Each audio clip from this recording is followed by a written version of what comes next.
The United States of America, known as Land of the Free, Home of the Brave. America has come to symbolize freedom throughout the world. People from all nations and from all walks of life have called America their home. America has welcomed them with open arms. Indeed, the famed Statue of Liberty is the embodiment of the fulfillment of this dream. In New York's public education system alone, its student body represents 145 countries of the world.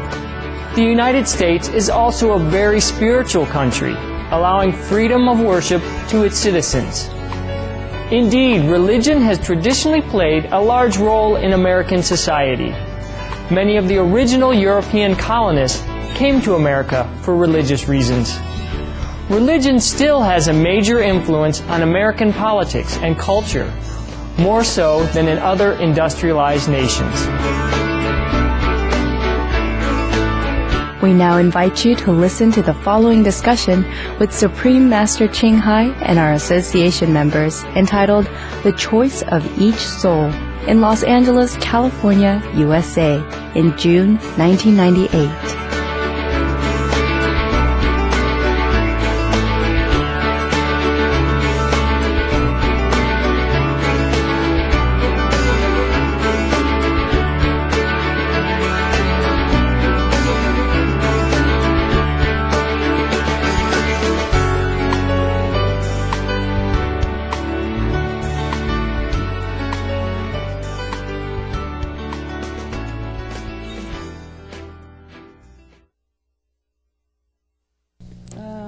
You said that God lives within us?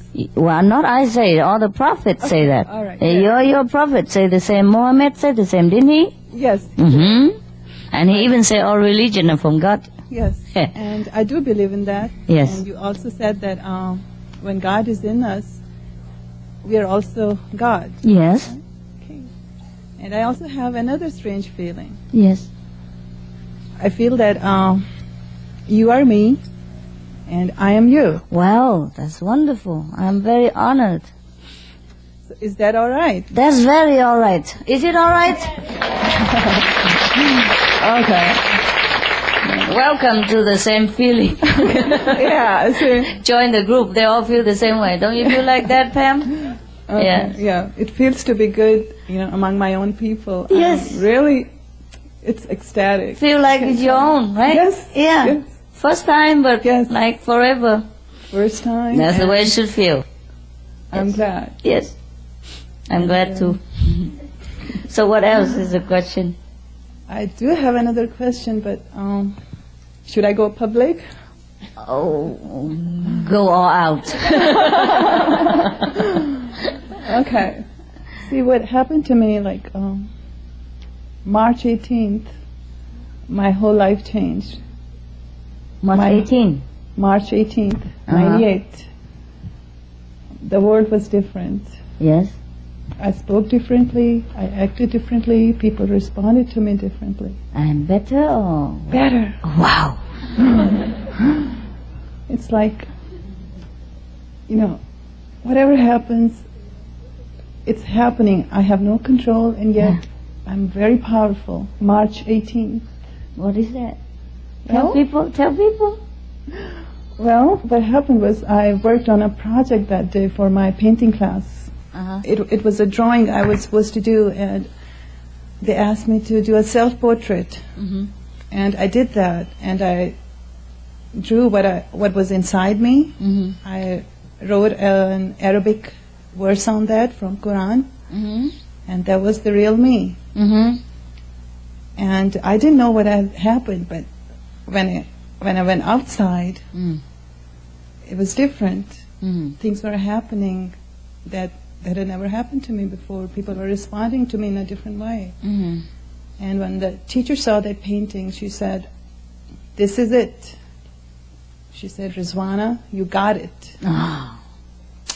She said, "You have the content, and this is what you're going to work on forever." Wow, so probably you got it. So, it was so overwhelming. I couldn't believe it.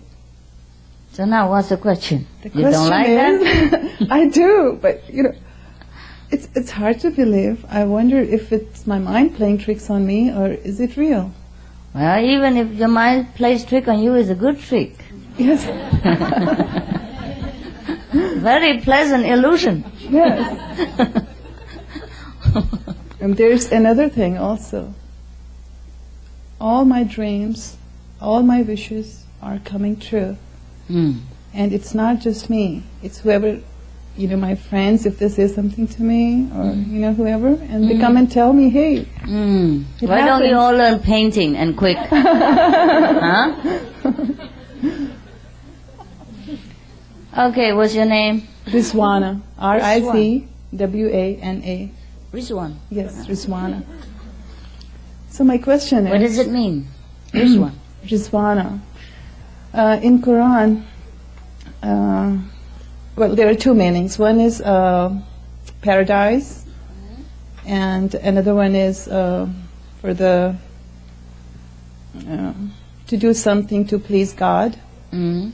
And actually, there's another meaning. It's the Rizwan is the name of the angel who's at the gate of heaven. Wow, you are inside already. Okay.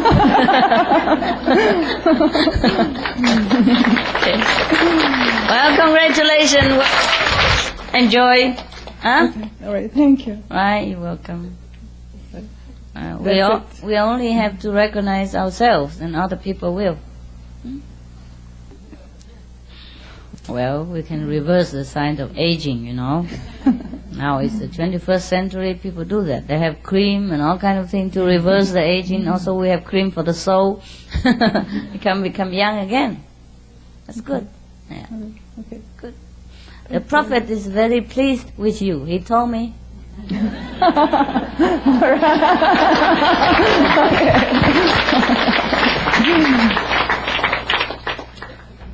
Now, if you're pleased with yourself, he's pleased. Okay? Fine. Thank you. Don't worry about it, just live on. All Okay? right. Everything we experience in life will pass, and then we have another experience. Always better. Always better. And in the Quran, the Prophet mentioned also, don't eat meat, huh? Yes. Oh, go ahead and Really? look, study more the Quran All before you right. talk to your parents or Okay. your relatives again. Okay. Really, you will understand different now. Okay. Everything will be clear to you, very, very clear. Okay.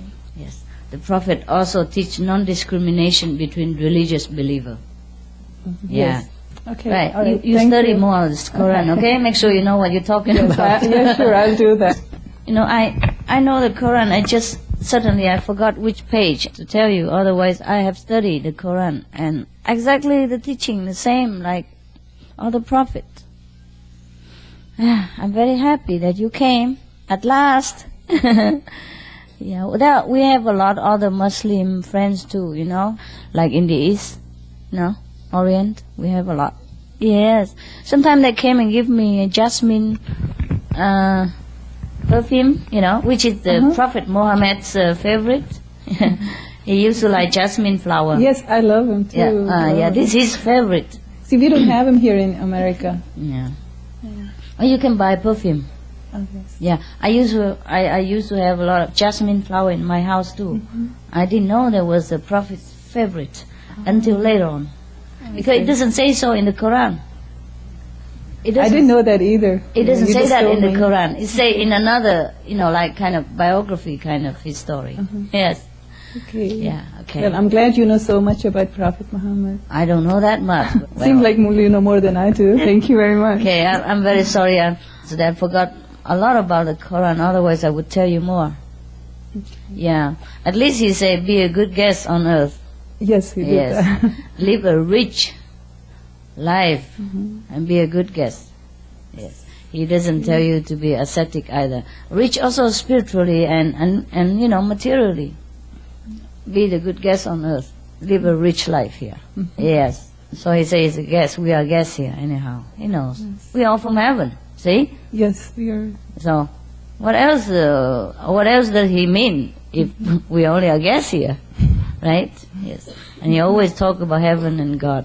Always, always. Nothing else from his mouth. Just we understand wrongly sometimes, and that's very sad. Yeah, I'm so pleased to hear all that. It happened in every religion, And the same with the many wives and all that. In those time of Muhammad, are you guy interested? Many wives? This is about many wives. I'm sure they're all ears. But you'll be shocked. You'll be shocked. When the Prophet was alive, his teaching provoked a lot of resentment and anger. Of course, he doesn't teach like anyone else at that time. He teaches that heaven is at hand. Come to me, then I show you. And then they would think he's a blasphemous, of course, like Jesus. So they persecuted them. They think he wants a political fame and try to be famous, or maybe against the government, whatever, because he was too famous and too beloved by the people. And of course any government at that time would feel threatened. So of course there were war, people persecuted him. So anyhow, so the Prophet's life at that time was a constant war, constant running, constant hiding.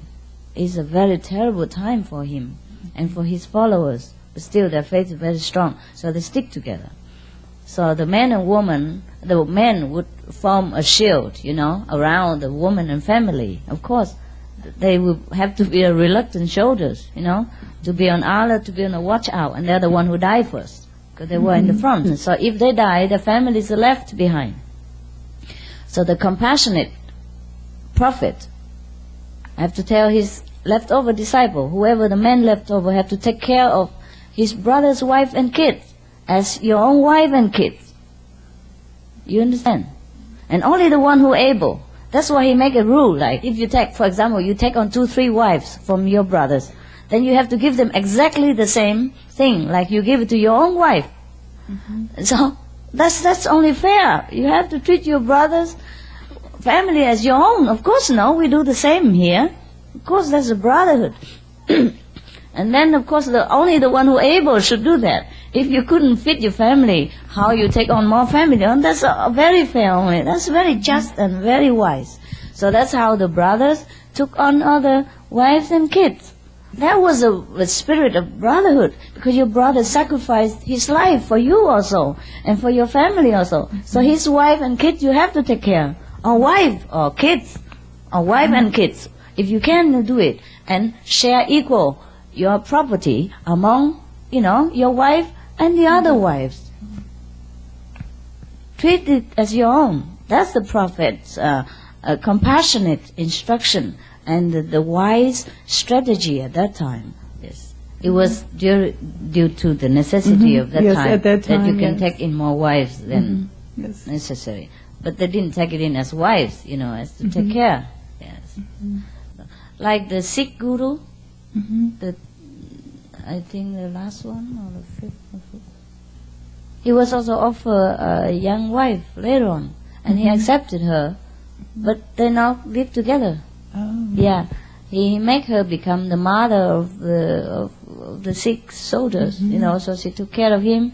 She waited for him to eat with her, but that's it. Yeah. So also a wife. Yeah, but this is not in a sense like we take it. Okay. Yeah, a lot of masters, they do things we don't understand. It's not really the way we think. Yes. It looks like, but it's not. Okay. All right, thank you very much, Master. Yeah. Because somebody offered him a daughter, because he saved her life. So the father think, okay, this belonged to you in the first place. Take her, and he didn't want to hurt the family somehow. There's some probably situation arise like that. So she accepted. But he only lived with the one wife.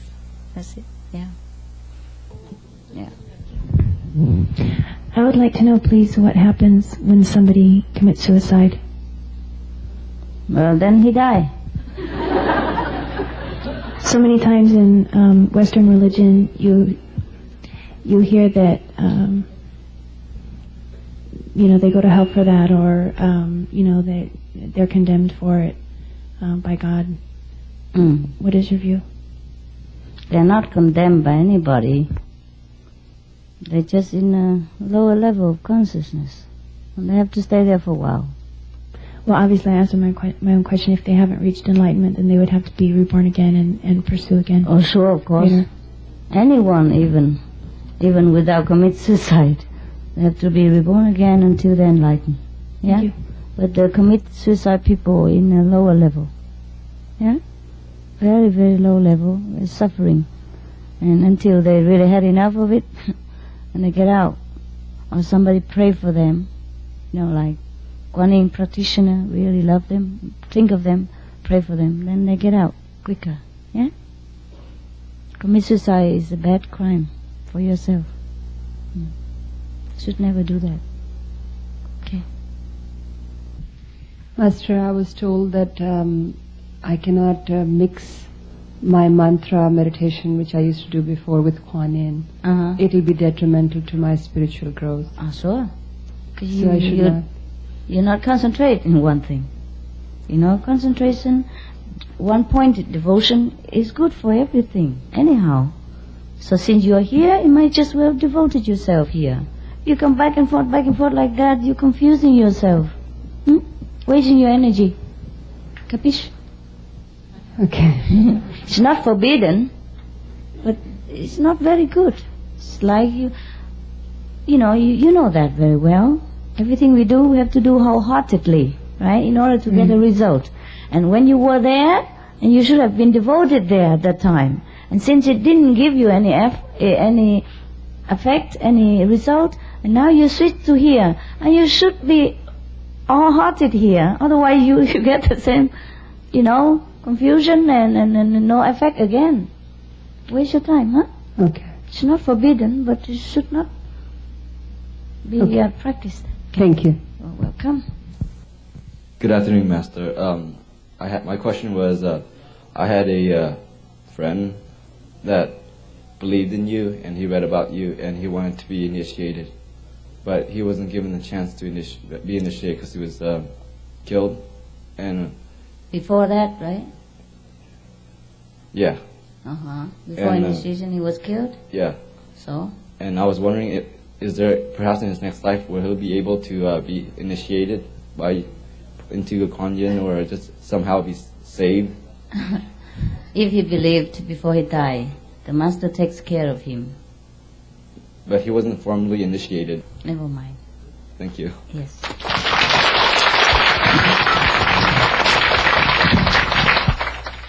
The formal initiation is for the mind, okay? And the invisible initiation is for the soul. It's not by sitting there listening to instruction that you are liberated. The Master communicates with the soul beyond the words, beyond the talking, all right? So if the guy believes in a Master before he dies, even just look at the Master in admiration, one time, straight in the eyes, he's liberated. So don't worry about it, okay? Master, I have found that recently when I was meditating that information seems to come to me very quickly when I ask a question or if it's on my heart. And when it's so detailed, but I imagine since we have the God Self within us, isn't that our own soul, or is considered the same thing as the inner master speaking to us?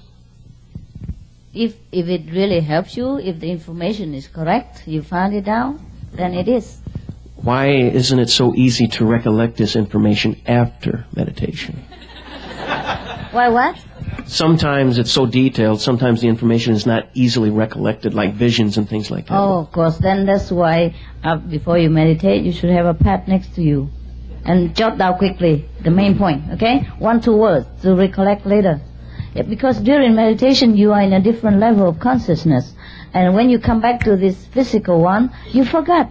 Because the mind is limited, you understand? The mind is limited. It's like a computer.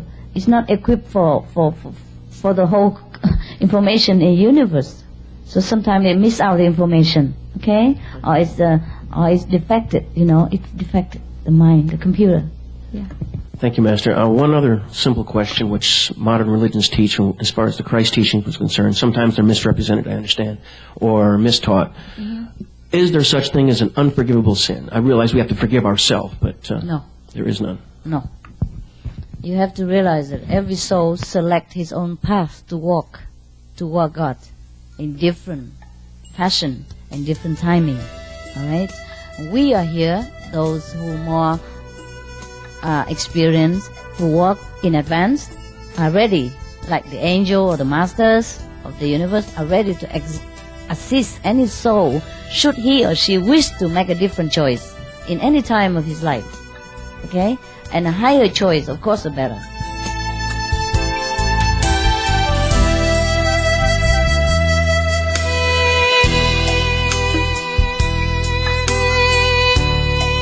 We appreciate your wonderful presence on today's Between Master and Disciples.